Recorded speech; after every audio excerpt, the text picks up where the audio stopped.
आज वानिया इमरान को जहर का इंजेक्शन लगाकर मार दिया गया था। उसकी मोहब्बत अपने अंजाम को पहुंच चुकी थी। उसकी ज़िंदगी का इख्तिताम उसके महबूब के हाथ में लिख दिया गया था।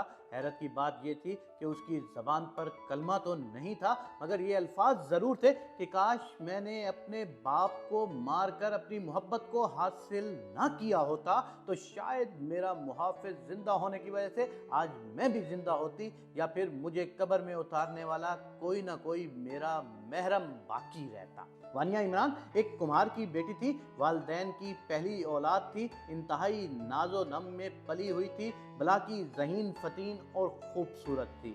उसके हुस्न के चर्चे उस पास के गांव में भी थे।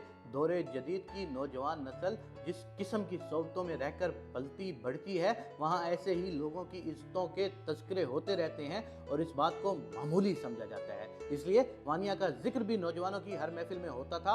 वालदैन ने उसकी तालीम और तरबियत में कोई कसर उठा न रखी थी, मगर शायद किस्मत को उनके इम्तहान मकसूद थे। वानिया ने जब जवानी की तहलीज पर कदम रखा था तो उसकी वालदा का इंतकाल हो गया था और उसके वालिद ने हत्तुल मकदूर उसे रहने सहने के तरीके सिखाए, मगर मर्द था ना, शायद उसकी परवरिश में कोई कोताही रह गई होगी। वानिया की बड़ी से बड़ी ख्वाहिश पूरी करना उसके बाप की जिंदगी का वाहिद मकसद था। वालिद की बेटी से एक छोटी सी मोहब्बत की मिसाल ये थी कि ईद करीब थी। वानिया के लिए जूते और कपड़े आ गए थे, जबकि वानिया की बाकी सहेलियों के पास चूड़ियां और मेहंदी भी थी, मगर उसके वालिद के पास इतनी रकम नहीं थी कि वो अपनी बेटी के लिए चूड़ियां और मेहंदी खरीद सके। इसलिए उसने सिर्फ जूते और कपड़ों पर इक्तफा किया, मगर जूते और कपड़ों के साथ मेहंदी और चूड़ियां ना पाकर वानिया ने घर सर पर उठा लिया। उसके वालिद से अपनी बेटी का रोना बर्दाश्त न हुआ और चूड़ियां और मेहंदी वाली दुकान पर गया। वहां पर अपनी पगड़ी गिरवी रखी, वहां से चूड़ियां और मेहंदी वानिया के लिए खरीद लाया।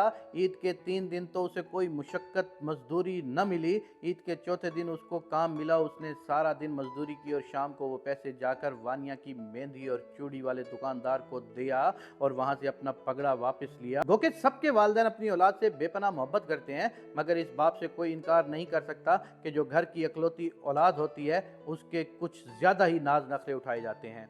वानिया के बहते आंसू उसके वालिद के लिए ये हैसियत रखते थे जैसे जिगर से कतरा कतरा खून बह रहा हो। यही वजह थी कि घर की कोई चीज़ खरीद कर भी वानिया की खुशी या ख्वाहिश को पूरा करना पड़ता तो उसके वालिद कर दिया करते थे। वानिया अगर समझदार होती तो अपने वालिदैन की कुर्बानियों का एहसास करके उनकी कदर करती, मगर वालिद की कुर्बानियों ने वानिया को बहुत ज़्यादा ज़िद्दी और खुद सर बना दिया था। आगाज़ जवानी में वानिया ने गाँव के जागीरदार के बेटे से मोहब्बत कर ली और उससे शादी करने की जिद बना ली। वानिया के वालिद ने मना कर दिया क्योंकि जागीरदार और उसकी फैमिली बिल्कुल भी राजी नहीं थी और एक बाप एक नौजवान लड़के को अपनी बेटी कभी सपुर्द नहीं करता। मगर वानिया जो बहुत ज़्यादा खुदसर और ज़िद्दी हो गई थी, उसने वालिद की बात मानने से इनकार कर दिया।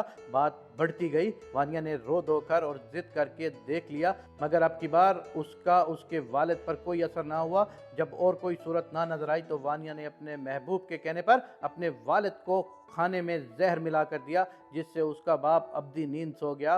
बाप की मौत के कुछ अर्सा के बाद वानिया अपने महबूब के साथ घर से फरार हो गई।